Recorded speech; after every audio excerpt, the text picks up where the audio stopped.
Sonic Dies in Prison is a Sonic the Hedgehog fanfiction written by Peanut Sunfire, and the entire plot of this is that Sonic dies in prison for some reason. Let's go, shall we? It was a Wednesday that he would never forget. Sonic the Hedgehog was walking down the streets like always. Years ago, he saved the world from Robotnik, who later spiraled into depression and stopped doing bad things. Instead, he turned his life around and got a job at local IHOP. You know, because Robotnik somehow has a lot of money because, well, how else would he make all those dang robots and a whole bunch of technology, is now working at IHOP. Yeah, I'll believe that. Sonic himself decided to settle down and start a family with a girl who had always admired him. Her name was Audra Bradford. Who's Audra Not Amy. Oh, some random person named Audra Bradford. You know that chick that always falls around Sonic and tries to confess her love for Sonic? Yeah, not her. To Audra Bradford, someone that no one knows from the Sonic franchise. She was a human that Sonic had fallen in love with despite her being 12 years younger than her. Together, they got married and had 3 beautiful children, Keith, Declan, and Gertrude. Who names her kid Gertrude? But whatever. Sonic was happy for a time. I'm sorry, Gertrude? It was always the same with Sonic, and he was getting bored. It was time that Sonic changed his routine, make his life more exciting. It was that Wednesday night that he took things too far. Sonic was running through the neighborhood when he came across the house with his old nemesis, Eggman. For old time's sake, Sonic decided to ring the doorbell and play some sort of nasty prank on him. However, when Robotnik opened the door, Sonic was in for a surprise. Eggman was unrecognizable. Instead of his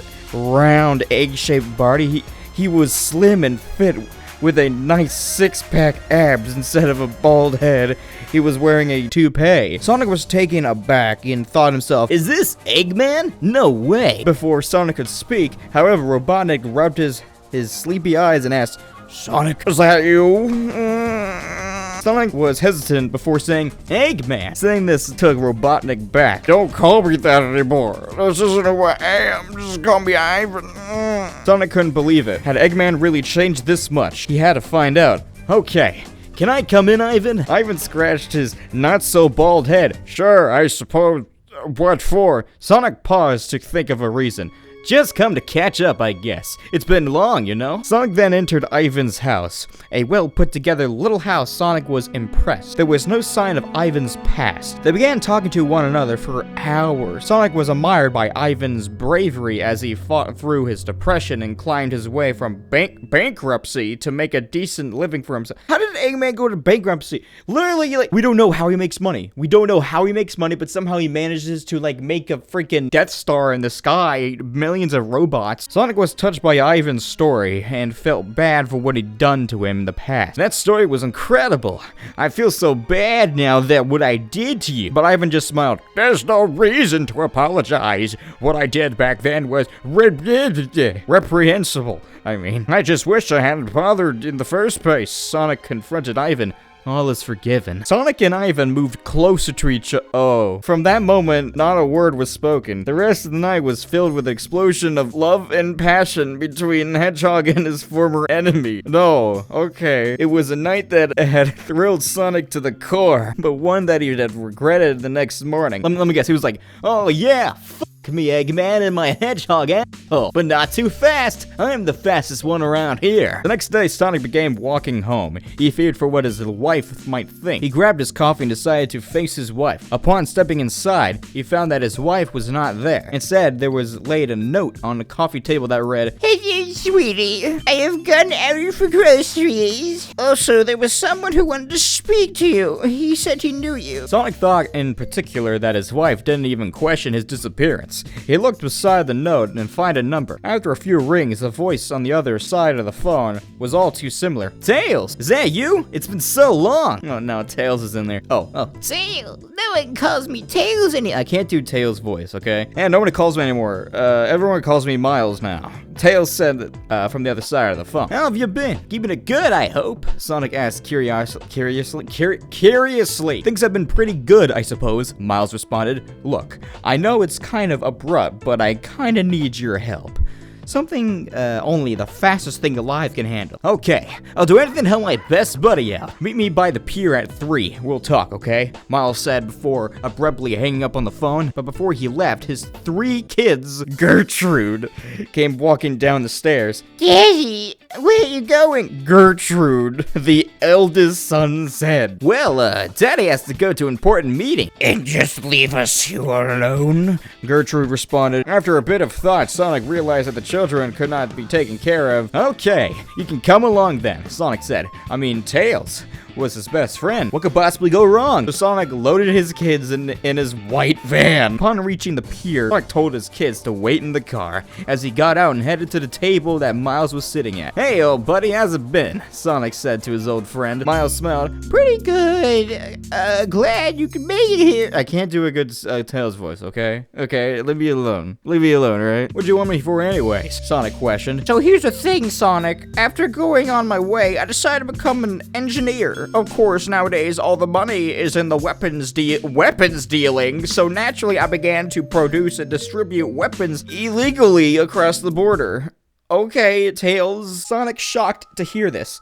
Isn't that dangerous? Sonic said to Miles nodded. Miles got out of his chair, revealing that one of his 2 tails had been blown off at some point. I don't know if I want to do this, Miles. It seems pretty dangerous, Sonic said nervously. It was then that Miles got close to Sonic. Look, Sonic, I just hooked the biggest deal of a lifetime. Only with someone as fast as you can help me get these weapons across the border. Look, I can pay you a good sum of money. If you agree, once you do this job, you will never have to speak to me again. Sonic thought to himself and weighed the options. It was dangerous, but the money could help his family out, as they were going through some tough times at the moment. He agreed to help Miles out. Great! I knew I could count on you, Sonic. Let me load up in your van. After driving for 8 hours... Okay, here's the plan. I'll hand you the weapons and you dash across the border before anyone notices you. It's a foolproof plan, Miles said, and Sonic nodded, agreeing with him. But before they could load up, a cop noticed them with the weapons. Before they knew it,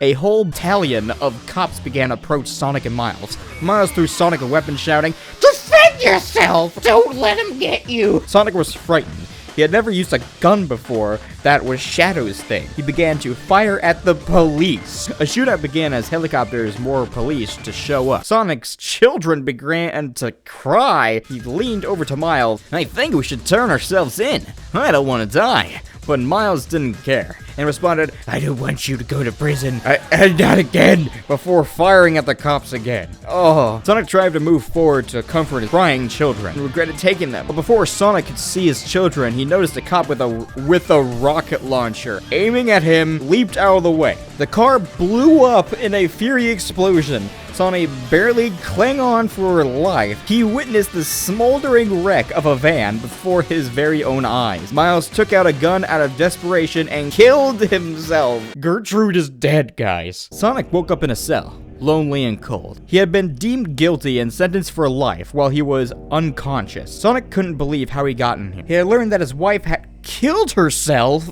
After hearing what had happened, Sonic became depressed. Rip Audrey Bertrude. Okay. Day after day, living in constant misery. He couldn't take it anymore. Sonic had smuggled himself a rope and intended on killing himself. As he got up on the chair, he heard footsteps come closer, and around the corner came a familiar-looking friend of his. Sonic got onto his knees in front of his last beacon of hope. Ivan! Please, help me get out of here. Oh, it's Eggman. But Ivan just laughed before saying, I finally got you, you wretched hedgehog. Oh, what a shock. It was Eggman all along. Who would have thought a lifelong enemy would have somehow tricked the hedgehog into doing something like diabolical? Sonic was shocked and saddened at the same time. The only words he could choke out was, why? Robotnik began to explain. After you defeated me for the 1000th time, I realized that I had to get more cunning if I was going to stop you. So I pretended to retire and reform myself.